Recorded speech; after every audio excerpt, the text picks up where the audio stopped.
റോഹന്റെ പരീക്ഷകൾ കുറച്ച് ദിവസങ്ങൾക്കുള്ളിൽ തന്നെ കാണും. എന്നാൽ റോഹൻ ഇൻസ്റ്റഗ്രാമിൽ റീൽസ് സ്ക്രോൾ ചെയ്തിരിക്കുകയായിരുന്നു.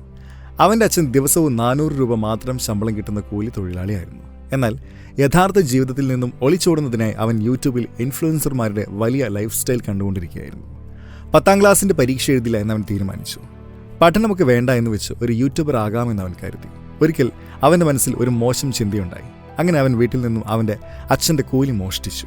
എന്നിട്ട് ആ പൈസക്ക് അവനൊരു ക്യാമറ വാങ്ങിച്ചു. എന്നാൽ ഈ ക്യാമറ അവൻ്റെ ജീവിതം മാറ്റിമറിക്കാൻ പോകുന്നു എന്നുള്ള കാര്യം അവൻ അറിയില്ലായിരുന്നു. നല്ല രീതിയിലല്ല, പകരം മോശം രീതിയിൽ. വാസ്തവത്തിൽ സംഭവിച്ചതെന്നാൽ 200 വീഡിയോസ് ഉണ്ടാക്കിയതിനു ശേഷവും റോഹന്റെ സബ്സ്ക്രൈബേഴ്സിൻ്റെ എണ്ണം അവൻ്റെ ബന്ധുക്കളുടെ എണ്ണത്തേക്കാൾ കുറവായിരുന്നു. വീട്ടുകാർക്ക് അവൻ വീട്ടിൽ നിന്നും പണം മോഷ്ടിച്ച കാര്യം മനസ്സിലായപ്പോൾ അവർ അവനെ വീട്ടിൽ നിന്നും പുറത്താക്കുകയും ചെയ്തു. അങ്ങനെ അവൻ ഒന്നുമല്ലാതായി തീർന്നു.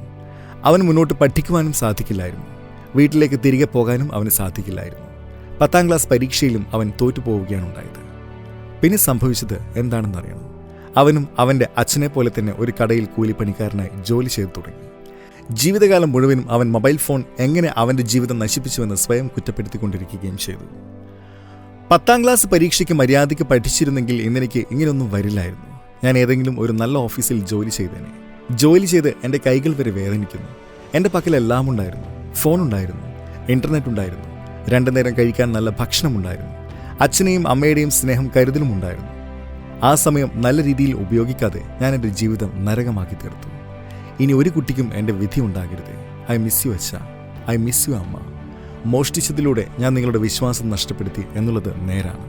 അതോടൊപ്പം തന്നെ നിങ്ങൾക്ക് ഞാൻ കാരണം ഈ ലോകത്തിന് മുന്നിൽ തല താഴ്ത്തി നടക്കേണ്ട അവസ്ഥയുണ്ടായി. ഇന്നും നിങ്ങളെ കാണുമ്പോൾ കള്ളൻ്റെ അച്ഛനും അമ്മയും പോകുന്നു എന്ന ആളുകൾ പറയുന്നുണ്ടായിരിക്കുമല്ലേ എന്നൊക്കെ റോഹൻ സ്വയം പറയുകയും അന്നത്തെ അവൻ്റെ 300 രൂപ കൂലിയിൽ നിന്നും കടയിൽ നിന്നും ഭക്ഷണം കഴിച്ചത് 50 രൂപ കൊടുക്കുകയും ബാക്കി 250 രൂപ പോക്കറ്റിലിട്ട് അവിടെ നിന്നും പോവുകയും ചെയ്തു. ഈ കഥ വെറുമൊരു രോഹിൻ്റേത് മാത്രമല്ല. ഇന്നത്തെ കാലത്തെ 1000 മുതൽ ലക്ഷക്കണക്കിന് വിദ്യാർത്ഥികൾ സമയത്തിൻ്റെ വില മനസ്സിലാക്കാതെ മൊബൈൽ ഫോണിൻ്റെ അമിത ഉപയോഗം കാരണം അവരുടെ കരിയർ നശിപ്പിക്കാൻ സാധ്യതയുണ്ട്. ഞാൻ ഈ പറഞ്ഞ കാര്യം നുണയാണെന്ന് നിങ്ങൾ വിശ്വസിക്കുന്നുണ്ടെങ്കിൽ എൻ്റെ ഒരു ചോദ്യത്തിൻ്റെ മറുപടി നൽകുക. നിങ്ങളുടെ പരീക്ഷ വരാൻ ഇനി എത്ര ദിവസമാണ് ബാക്കിയുള്ളത്? സിലബസിലെ എത്ര ഭാഗമാണ് നിങ്ങൾ ഇതുവരെയായിട്ടും പഠിച്ചു തീർത്തത്? ഇതിൻ്റെ ഉത്തരങ്ങൾ കമൻറ്റ് ചെയ്യുക. മടിയന്മാരെ ഇരിക്കാതെ തീർച്ചയായും കമൻറ്റ് ചെയ്യുക. ഇനി കുറച്ച് ഗംഭീരമായ കാര്യങ്ങൾ പറയും. നിങ്ങൾക്ക് പഠിക്കുന്നതിനായി യാതൊരുവിധ രസവും തോന്നുന്നില്ല അല്ലേ? പഠിക്കുക എന്നത് വളരെയധികം ബോറിംഗ് ആയിട്ടായിരിക്കും തോന്നുക. എല്ലാ ദിവസവും ഇൻ്റർനെറ്റിൽ ജീവിതത്തിൽ വിജയം കൈവരിച്ച ആളുകളുടെ ഉദാഹരണം കാണുമ്പോൾ, ഉദാഹരണത്തിന് 20 വയസ്സുള്ള ഒരു വ്യക്തി സ്വന്തമായി കാറും വീടും ഒക്കെ വാങ്ങി എന്നൊക്കെയുള്ള കാര്യങ്ങൾ കാണുന്നതിനോടൊപ്പം തന്നെ നിങ്ങൾ കാണുന്ന മറ്റുള്ള കാര്യങ്ങളായിരിക്കാം ഇന്ത്യൻ എഡ്യൂക്കേഷണൽ സിസ്റ്റം വെറും മോശമാണ് എന്നുള്ളതൊക്കെ. നന്നായി പഠിച്ചതിന് ശേഷം തൊഴിലില്ലാതെ ആളുകൾ ഇവിടെ ജീവിക്കുന്നു. ഇതൊക്കെ കാണുമ്പോൾ നിങ്ങളുടെ മനസ്സിൽ തീർച്ചയായും ഒരു സംശയം ഉണ്ടാകാം. എങ്കിൽ പിന്നെ പഠിക്കുന്നത് എന്തിനാണ്?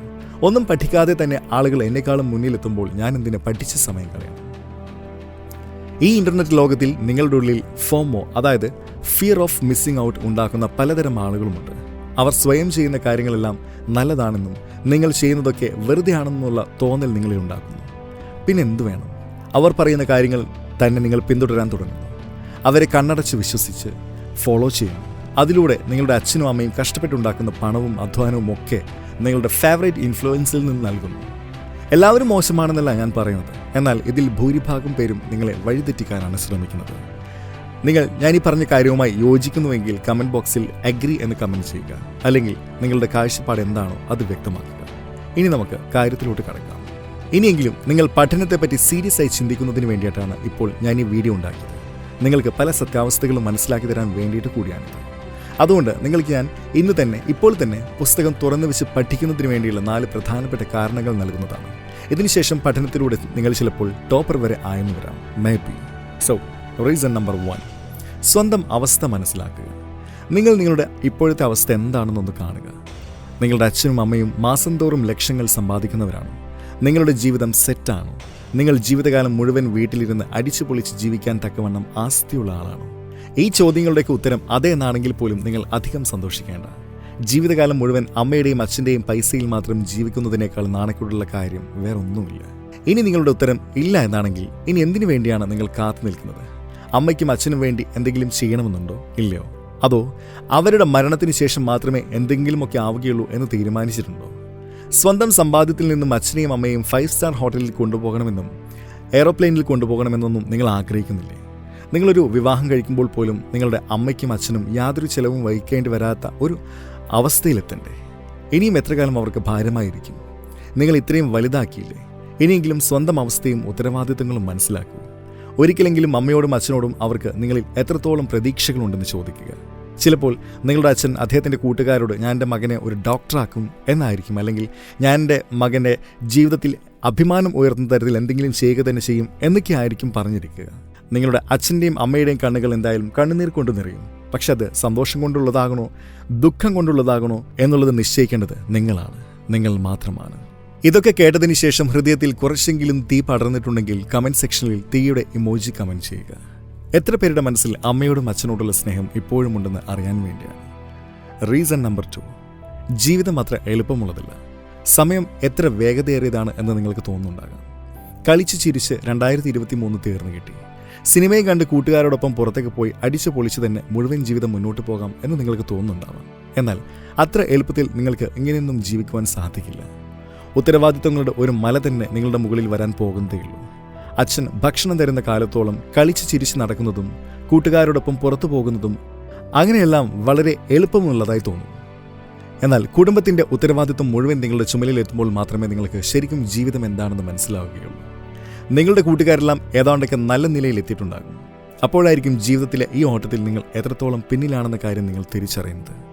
ഇനി മരിക്കുന്നത് വരെയും ഓടിയാലും നിങ്ങൾക്ക് മുന്നോട്ട് വരാൻ സാധിച്ചു എന്ന് വരില്ല. ജീവിതത്തിനൊരു നിയമമുണ്ട്. ഒന്നുകിൽ ഇപ്പോൾ അടിച്ചു പൊളിച്ച് ജീവിക്കുകയും പിന്നീട് ജീവിതകാലം മുഴുവൻ ദുഃഖിക്കുക, അല്ലെങ്കിൽ ഇപ്പോൾ കുറച്ച് കഷ്ടപ്പെട്ട് പുസ്തകങ്ങളൊക്കെ പഠിച്ച് കഠിനാധ്വാനം ചെയ്യുകയും ജീവിതകാലം മുഴുവൻ സന്തോഷിക്കുകയും ചെയ്യുക. അതായത് ഇപ്പോൾ സന്തോഷിച്ചാൽ പിന്നീട് ദുഃഖിക്കേണ്ടി വരും, ഇപ്പോൾ കഷ്ടപ്പെട്ടാലോ പിന്നീട് സന്തോഷിക്കാം. ജീവിതത്തിൻ്റെ വളരെയധികം ലളിതമായ ഒരു നിയമമാണിത്. സ്വന്തം മാതാപിതാക്കളോട് ഇതിനെപ്പറ്റി ഒന്ന് ചോദിച്ചു നോക്കുക. അവരൊക്കെ ഇത് വാസ്തവമാണെന്ന് നിന്നോട് യോജിക്കും. അതുകൊണ്ട് ഇനിയെങ്കിലും പഠിക്കുക, എന്തു വന്നാലും പഠിക്കുക. റീസൺ നമ്പർ 3, കാണുന്നതൊക്കെ നടക്കില്ല, നടക്കുന്നതൊക്കെ നമ്മൾ കാണണമെന്നില്ല. വീഡിയോയുടെ തുടക്കത്തിൽ നിങ്ങൾ രോഹൻ്റെ കഥ കേട്ടതാണ്. അവൻ സോഷ്യൽ മീഡിയയുടെ വലയത്തിൽ ആഴത്തിൽ പെട്ടുപോവുകയാണ് ഉണ്ടായത്. അവൻ സോഷ്യൽ മീഡിയയിൽ കാണുന്നവയൊക്കെ വാസ്തവമാണെന്ന് അന്ധമായി വിശ്വസിച്ചു. അവനിഷ്ടമുള്ള ക്രിയേറ്റേഴ്സ് പറയുന്നത് മാത്രം സത്യമാണെന്നും ബാക്കിയുള്ളവരൊക്കെ പറയുന്നത് നുണകളാണെന്നും അവൻ വിശ്വസിച്ചു. നിങ്ങളെപ്പോലുള്ള വിദ്യാർത്ഥികളിൽ പലരും ഇപ്പോൾ തന്നെ യൂട്യൂബർ ആവുന്നതിനെപ്പറ്റി സ്വപ്നം കാണുന്നവരാകാം. അതിൽ കുറച്ച് പേരൊക്കെ റെഗുലറായി വീഡിയോസൊക്കെ അപ്ലോഡ് ചെയ്യുന്നവരുമാകാം. ഇൻസ്റ്റഗ്രാം, ഫേസ്ബുക്ക്, യൂട്യൂബ് തുടങ്ങിയവയ്ക്ക് പണം അച്ചടിക്കുന്ന മെഷീനുകളാണെന്ന് ഒരു ധാരണ നിങ്ങളിൽ പലർക്കും ഉണ്ടാകാം. ആരെങ്കിലുമൊക്കെ വരുന്നു, ഈ മെഷീൻ ഉപയോഗിക്കുന്നു, ധാരാളം പണം നേടുന്നു, അതിനുശേഷം അവരുടെ ജീവിതം ആഡംബരത്തോടുകൂടി ജീവിക്കുന്നു. ഇങ്ങനെയാണ് മിക്കവാറും പേരും ചിന്തിക്കുന്നത്. എന്നാൽ ഇത് കേൾക്കുമ്പോൾ ചിരിയാണ് വരുന്നത്. There is no shortcut in life. ഈ വരി നിങ്ങൾ ജീവിതത്തിൽ ഒരുപാട് തവണ കേട്ടിട്ടുണ്ടാകും. ഏത് പ്ലാറ്റ്ഫോമിലായാലും ഏത് മേഖലയിലായാലും കഠിനാധ്വാനം ചെയ്യേണ്ടത് അത്യാവശ്യമാണ്. മനസ്സും ആത്മാവും മുഴുവൻ അത് നൽകേണ്ടത് അനിവാര്യമാണ്. അത്രയും ഡെഡിക്കേഷനോടുകൂടി നിങ്ങൾ ഏത് ജോലി ചെയ്താലും നിങ്ങൾക്ക് നല്ല രീതിയിൽ പണം സമ്പാദിക്കാൻ സാധിക്കും. നിങ്ങൾക്ക് പഠിക്കാനുള്ള അതിയായ ആഗ്രഹവും കഠിനാധ്വാനം ചെയ്യാനുള്ള മനസ്സുമുണ്ടെങ്കിൽ നിങ്ങൾ തീർച്ചയായും ഒരു ധനികനാവുന്നതാണ്. പണം സ്വയം നിങ്ങളുടെ പക്കൽ എത്തുന്നതാണ്. പക്ഷെ അതിനുവേണ്ടി ആദ്യം എന്തെങ്കിലും പഠിക്കും. പഠിക്കുന്നത് ആർക്കും ഇഷ്ടമല്ല. പഠിക്കുന്നത് ബോറിംഗ് ആയതുകൊണ്ട് ആർക്കും അത് ചെയ്യാൻ താല്പര്യമില്ല. നിങ്ങൾ പഠനം പകുതി വഴിയിൽ ഉപേക്ഷിക്കുകയാണെങ്കിൽ പിന്നെ ചെയ്തുകൊണ്ടിരിക്കുന്ന ജോലി പകുതി വഴിയിൽ ഉപേക്ഷിക്കില്ല എന്നതിന് എന്താണ് ഉറപ്പ്? ഇതുപോലെ എല്ലാ കാര്യവും പകുതി വഴിയിൽ ഉപേക്ഷിക്കില്ല എന്നതിന് എന്താണ് ഉറപ്പ്? നിങ്ങൾ തന്നെ ഒന്ന് ചിന്തിച്ചു നോക്കൂ. നിങ്ങളെ ഇൻഫ്ലുവൻസ് ചെയ്യുന്ന ഇൻഫ്ലുവൻസേഴ്സിന് കൃത്യമായിട്ടും അവരുടെ പണം ലഭിക്കുന്നുണ്ട്. അവർ അവരുടെ ജോലി കൃത്യമായി ചെയ്യുന്നുണ്ട്. ഏതൊരു വ്യക്തിയിലും പണം സമ്പാദിക്കണം എന്നുള്ളൊരു ചിന്ത വരുന്നത് സ്വാഭാവികമാണ്.